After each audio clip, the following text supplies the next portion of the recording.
All right.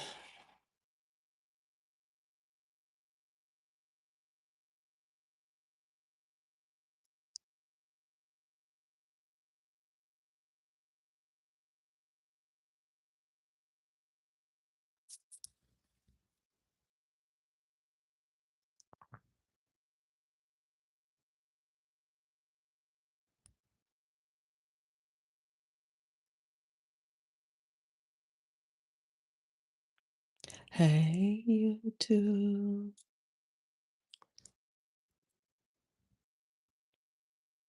Let's go ahead and get this show on the road. Let me just fix this 'cause this one is. so- We're on. We're on part six.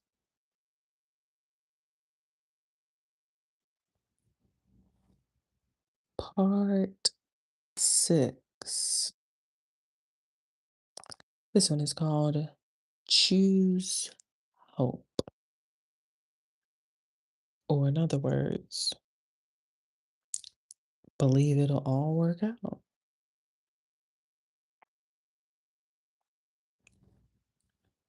My earliest memories from childhood all center on the same place. The tiny 3-room house where my family lived on the side of Baileysville Mountain in West Virginia. We got our water from a nearby well, and we kept warm in the winter with the help of our hard working pot bellied stove, which ran on the same coal my father mined. Just hold on, I gotta adjust this. Okay. Since we had no indoor plumbing, we had no bathroom, just a well worn path to the outhouse. The Toller residence was anything but fancy, but Dad kept the place in great shape. Mom put wonderful, simple meals on the table, and my brothers and I had no end of adventure on the nearby mountainside. As the saying goes, there really is no place like home.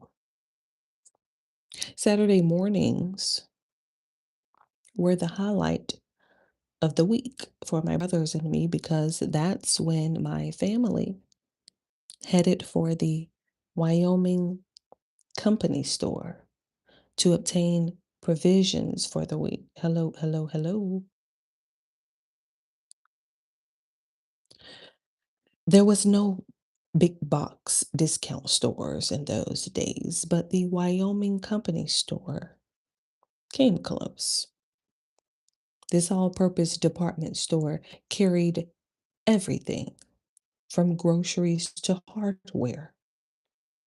But we boys were more interested in what we would now call the electronics department, which displayed an assortment of black and white television sets and old style radios, the kind powered by vacuum tubes.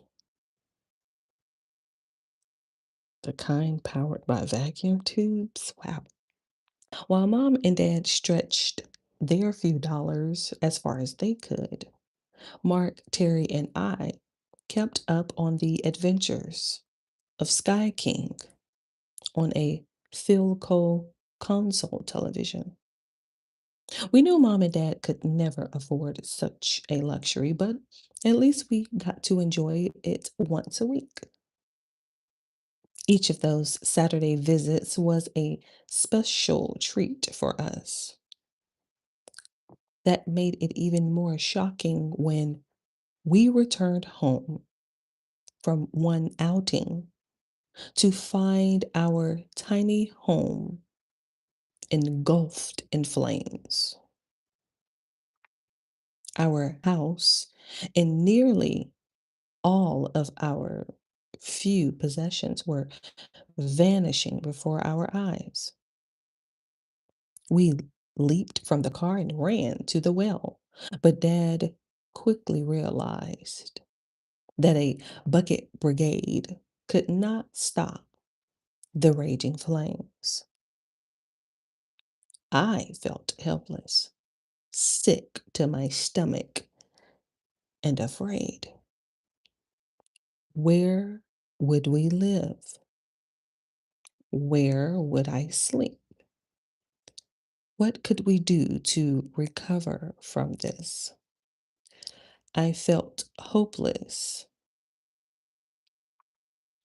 The house burned so quickly that we soon found ourselves standing around a smoldering pile of ashes. Neighbors who'd seen the flames had begun to arrive, offering moral support and, thankfully, material assistance. Though I was still terrified about what would come next, I vividly recall my father's words at that moment gave me a sense of peace. Dad always, a natural leader, put his arm around Pastor Grindstaff, who'd come to offer support, and quoted a paraphrase of Job 121. Is that Job? That is Job, right? Yes, Job. The Lord giveth and the Lord taketh away. Blessed be the name of the Lord. Yes, Grindstaff. It said Pastor Grindstaff. It says that in the book. The tension I'd been feeling began to ease. I felt better somehow, but wasn't sure why. Years later, I came to understand the importance of what my father had done that day and the tremendously positive outlook required to do it. In the face of a devastating loss, my father had chosen to believe in a positive future. In a moment where there was absolutely no reason to think so, he chose to believe that things would get better, that our family wouldn't just survive, but thrive. On that day, Dad gave me the gift of hope. Hope is faith in the future. Hope is the foundation of a positive attitude. This is the basic building block for all other choices you'll make regarding your attitude. And it's also the dividing line between positive and negative thinkers. When you step across that line to choose hope, you take the vital first step to developing a positive attitude. What is hope? Simply put, hope is faith in the future. It's the belief that the future will be brighter than the past, that good really is stronger than evil, that we're capable of building a better life for ourselves and our children. Hope is the belief that it'll all work out, even when the situation seems, well, hopeless. Hope is a choice you make based on your foundational belief about the nature of the world, an emotion you feel that enables you to persevere, a gift you give to others who are suffering, a source of strength. The opposite of hope is despair. Despair is the ultimate destination of negative thinking or the victim mentality, which we've seen in previous chapters. Despair is the belief that things cannot and will not get better, that the current circumstances cannot be overcome, that the past is stronger than the future, that people cannot change, that we're powerless to affect the outcome of our lives. Hi, Ibrahim. How depressing. When you make the decision to have hope, and it's a choice you make, you choose a positive outlook that will carry you through the darkest times you'll ever face.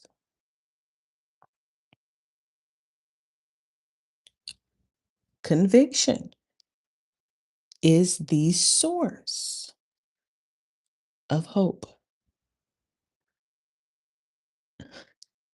Many people think all positive thinking is naive or that it's based on our wishes for the future rather than reality.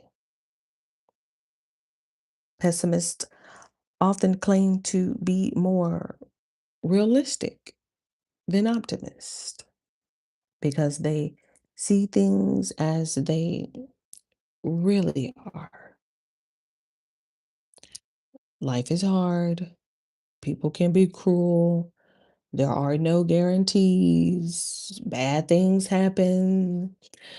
While all that is undoubtedly true, does that mean positive thinking is mere wishing? Absolutely not. A positive attitude is based on a positive belief about the world, just as a negative attitude is based on a negative belief about the world. The pessimist is suspicious of people because he or she believes people are out to get him or her. The optimist is willing to trust because they believe all people are capable of doing good. The negative thinker is unwilling to risk because he or she thinks the world is bad or getting worse. The positive thinker is willing to start a new venture because they believe the world is a good place and getting better. It's true that both bad and good things happen. There have been and are brutal wars, terrible crimes, natural disasters, and dreaded diseases. Yet there have also been remarkable scientific discoveries, dramatic breakthroughs in medical treatment, and stunning acts of kindness towards others.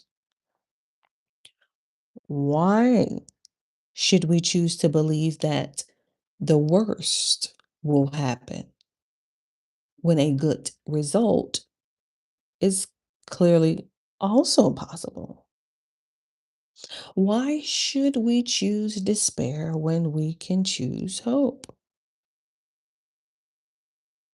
Perhaps no single incident illustrates the power of goodness better than the case of Maximilian Kolbe, which took place during one of the darkest chapters of recent history.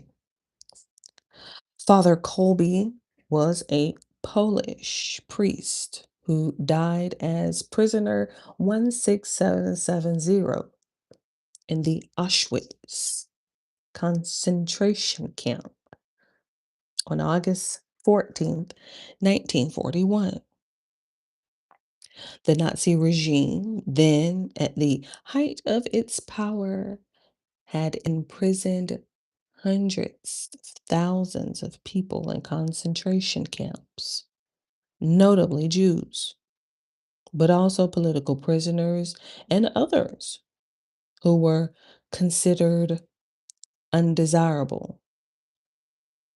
Father Colby and his brother, monks in the monastery at uh, Nipocalanau.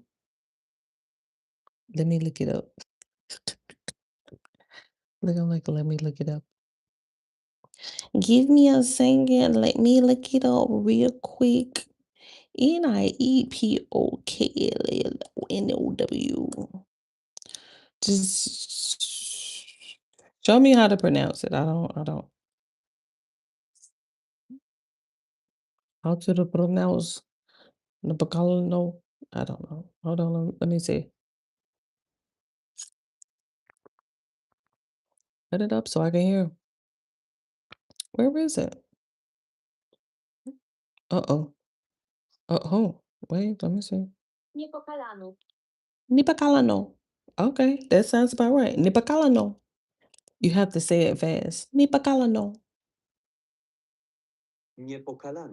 Nipakalanov. Oh, Niapakalanov. I like that one. Niapakalanov. I like that one. I like that one. Niapakalanov. Ah, sound too AI. Uh-uh. Niapakalanov.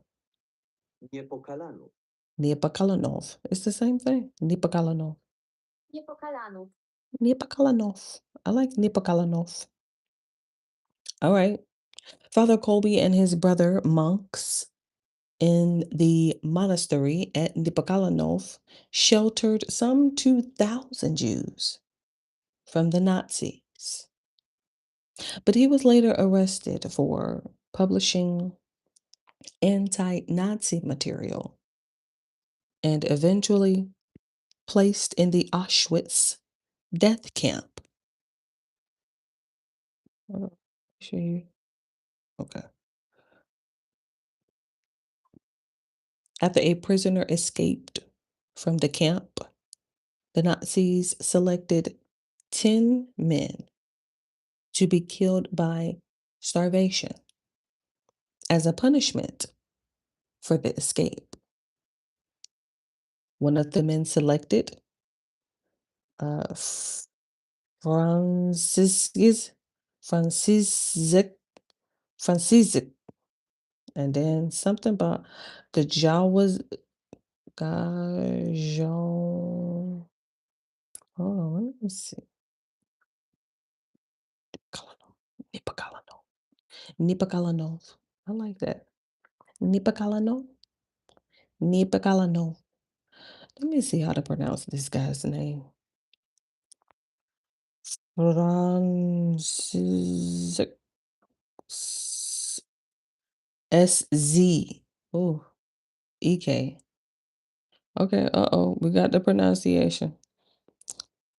Hold on, let me see. Same place, same place. Okay. Ooh, 30. František Gajaniček. František Gajaniček. Guyana, Guyana, Guyana, Guyana, Guyana, Franzik, František Gajaniček. Franshik, Franshik. Oh, shit.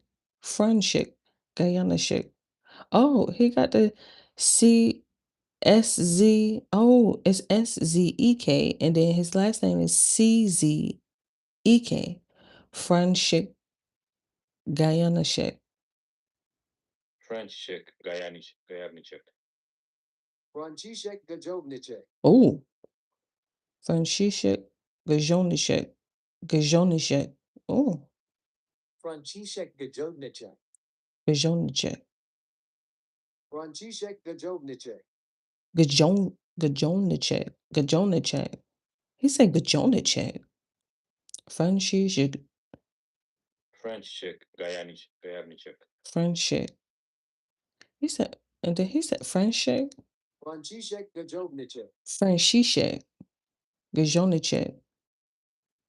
I like František. It actually looks like František. All right.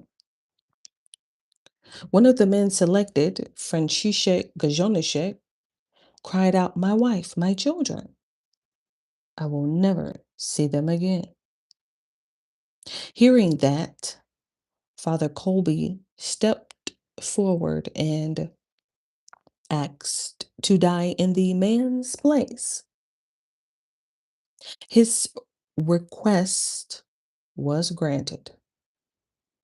After 2 weeks of dehydration and starvation in an underground bunker, Father Colby was the last survivor of the 10 men, having lived long enough to shepherd each of the others through their agonizing death experience. The priest was killed by lethal injection. Father Colby's story vividly illustrates the fact that goodness triumphs over evil, and that no matter how bad things are, good can result. Set against the backdrop of the deadliest and most brutal period of world history, Father Colby's heroic act shines all the more brightly. No wonder Pope John Paul II referred to Maximilian Kolbe as the patron of our difficult century. Based on the evidence I've seen, it takes a great deal more faith to believe that evil will triumph over good than that good will somehow result from difficulty. I'm a positive thinker, not because I'm naive about the state of the world, but because I'm a realist. I see the sun come up every morning. I watch the earth renewed in the springtime. I know that goodness always triumphs eventually. As a believer in a good and loving God who's directly involved in the world, positive thinking comes naturally to me. Regardless of your personal beliefs, a positive outlook stems from a basic conviction that goodness, renewal, and human dignity cannot be defeated. I'm fond of saying it will all work out precisely because it always does. Begin your journey to a positive attitude by admitting this foundational truth. Good things are always possible. Hope requires anticipation. Father Kobe's story also illustrates an important aspect of hope and, by extension, all positive thinking.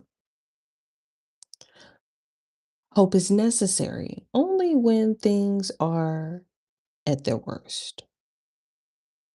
No child hopes for a Christmas present on December 26th. By then, he already has one. The time for anticipation is in the days leading up to Christmas.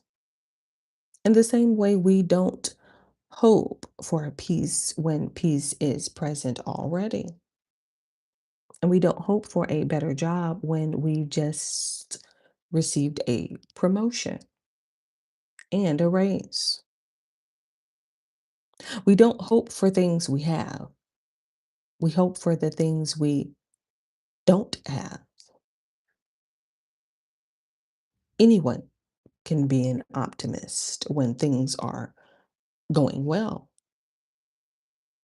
It's when things are going poorly that you need a rock solid belief that it will all work out.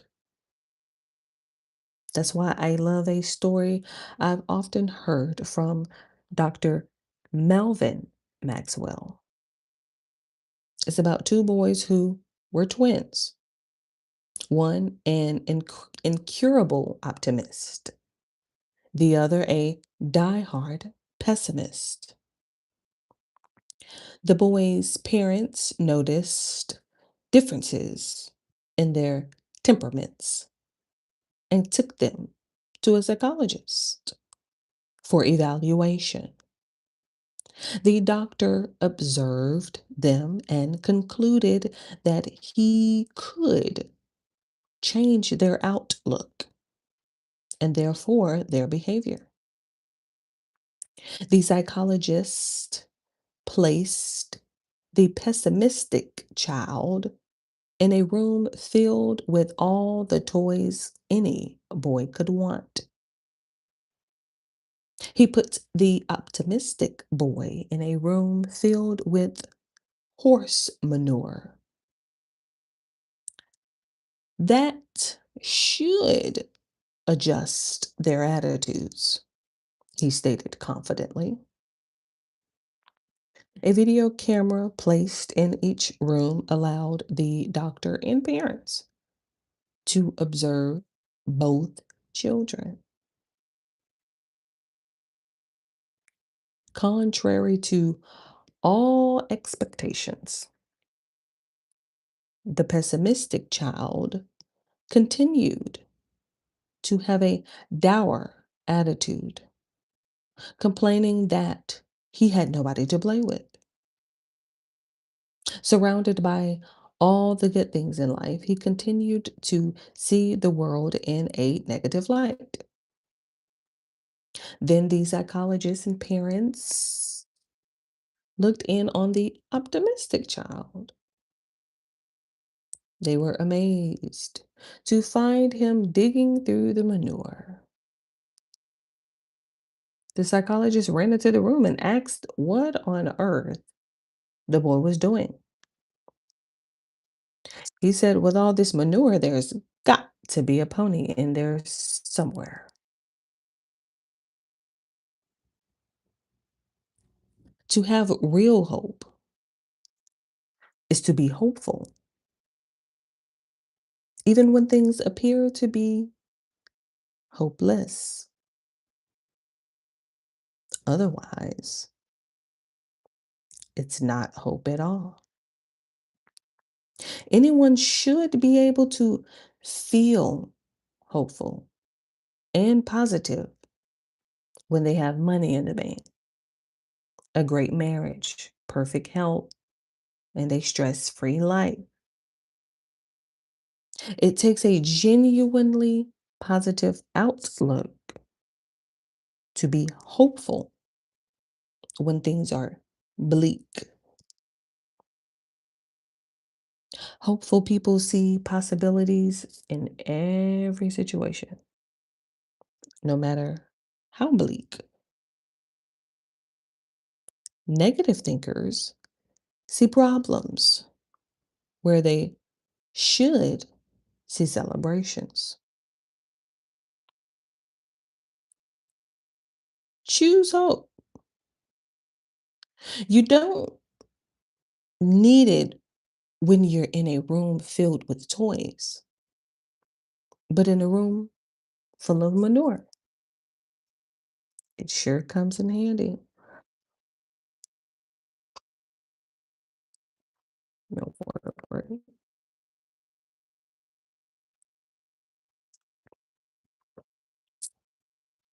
Despair ruins your life. Choosing to hope isn't merely a feel good strategy, a way to console yourself instead of doing something about your problems. Hope is essential for life. Negative thinkers often believe they're merely insulting, wait, insulating, my goodness, insulating, goodness gracious.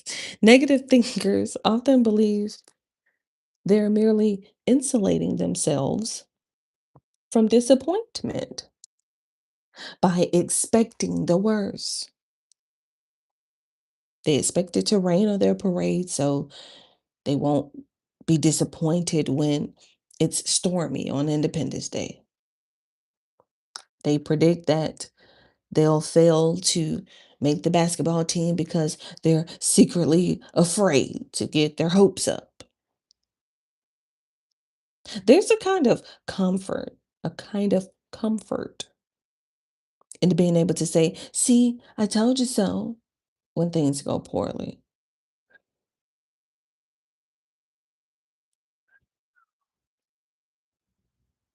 Listen to what he said. There's a kind of comfort. There's a kind of comfort in being able to say, see, I told you so when things go poorly.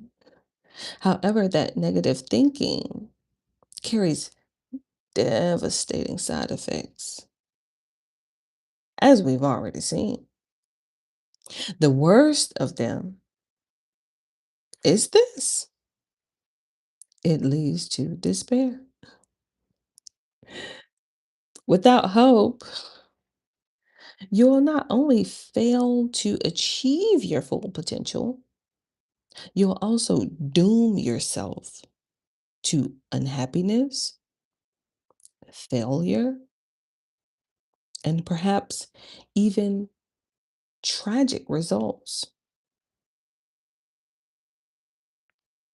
It has been reported that a number of years ago, researchers performed an experiment to see the effect hope has on those undergoing hardship. Two sets of laboratory rats were placed in separate tubs of water. The researchers left one set in the water and found that within an hour, they'd all drowned. The other rats were periodically lifted out of the water and then returned.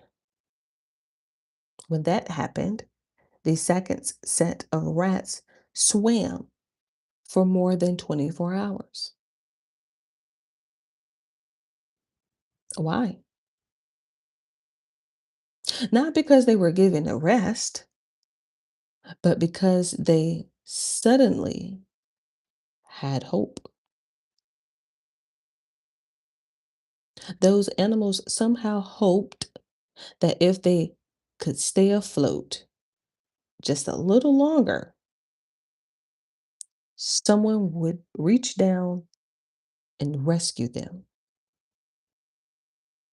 If hope and despair are such powerful forces for unthinking rodents,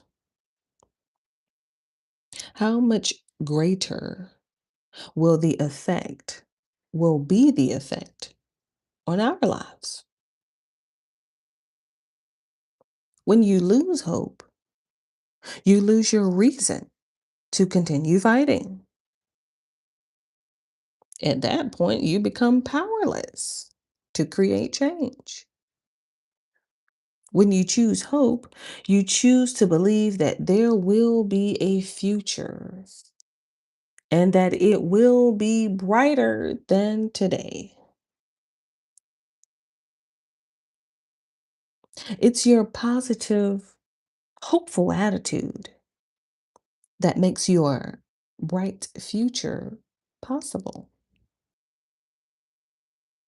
Hope is tremendously empowering. That's why Dr. Martin Luther King Jr. rightly observed, everything that is done in the world is done by hope. Hope make things possible.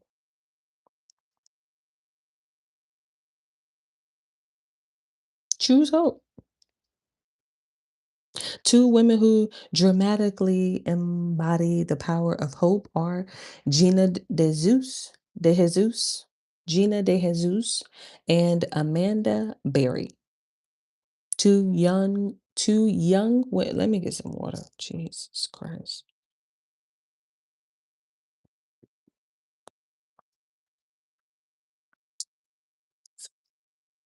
Lips stuck together.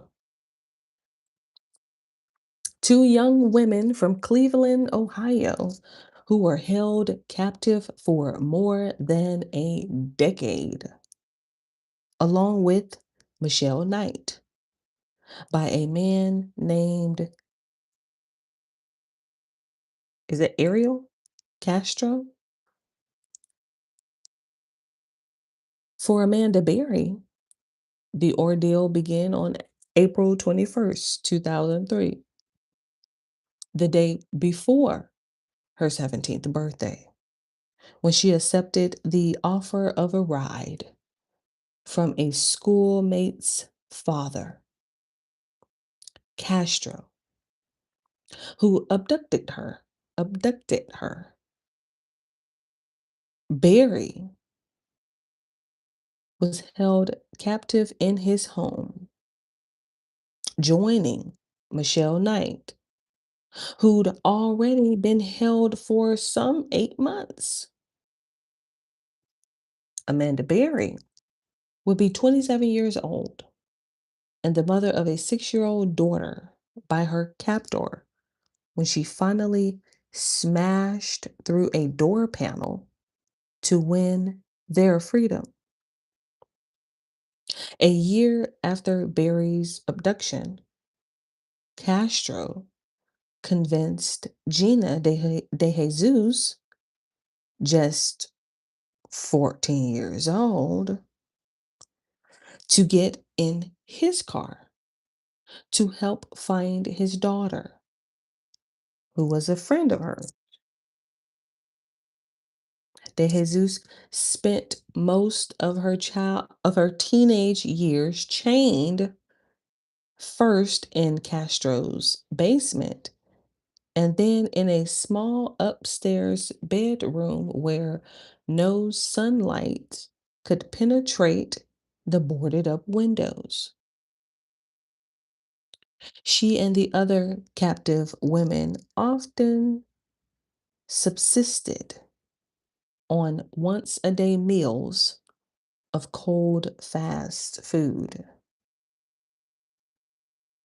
Barry and De Jesus, who tell their story in the book Hope, a memoir of survival in Cleveland, say that despite the brutal treatment by their captor and the long years of captivity, they never gave up hope. When Barry's child, born in captivity, turned 5 years old, she made a makeshift schoolroom for her in the room where they were held, a symbol of her belief that they would one day have a normal life. Incredible as it seems, these courageous young women never surrendered their hope in the future. Held captive for over a decade and subjected to unspeakable treatment, they continued to believe that somehow things would work out. On May 6, 2013, Amanda Berry kicked in a screen door and called to a neighbor for help. Her voice can be heard on a 911 call saying, "I've been kidnapped and I've been missing for 10 years, and I'm here. I'm free now." The three women and Barry's 6-year-old daughter were rescued that same day. 2 years later, news reporter Susan Page interviewed Amanda and Gina and made this conclusion. What is remarkable about the pair are not the scars from their unspeakable ordeal, though there are scars, physical and psychological, but their resilience. The reporter noted that they giggle together, talk about their plans for the future, and have a tremendously positive attitude. Amanda's advice to others who may be facing this kind of ordeal: stay strong and stay positive, and never give up hope. Gina adds, Gina adds, know you're going to have some hard times, but you can get through it.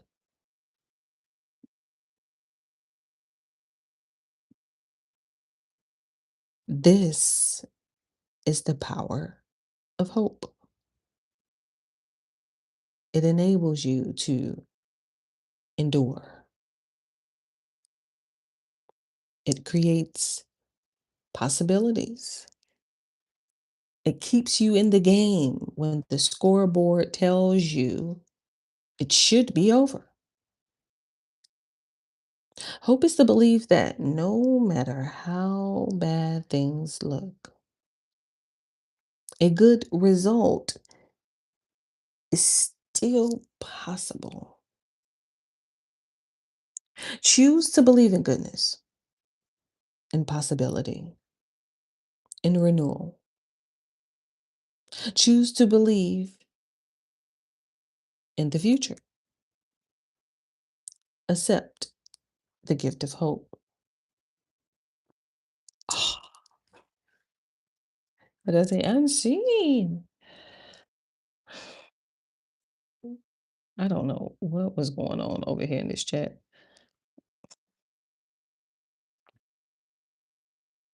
Okay.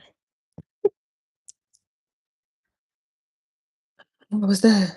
45 minutes. Not bad. It was only 8 pages. It's not bad at all. Um, I am going to log out because I gotta swing on over there to my girl. Florence. Oh, Florence. We're about to get ready to go to the game of life and how to play it. Where did I end off at? The power of word or the law of non-resistance? Hold on, let me see. I probably should stand up, stretch my legs real quick before I get started. The law of prosperity. I obviously read that. I got highlights here. The power of the word. Law of non-resistance. Nope, read that one already. Okay, the law of non-resistance. Let me see how much she got because I'm gonna stand up and take a look. Okay, she ended up at ooh, the law of karma is after this. Okay, the law of non-resistance. All right. I am going to get up, stand up, stretch my legs, and then we're gonna go ahead and get started. I'm gonna log out and come right back. I wonder did I do that the last time?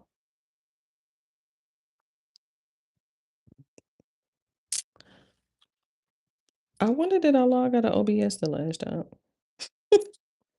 It was just a thought. And I was like, did I? Hmm, did I log out for Florence? Or did I just keep okay. All right. Yep. I'll be back. I'll be back. Stop this stream. In the meantime, in between time. Love you. Okay, bye.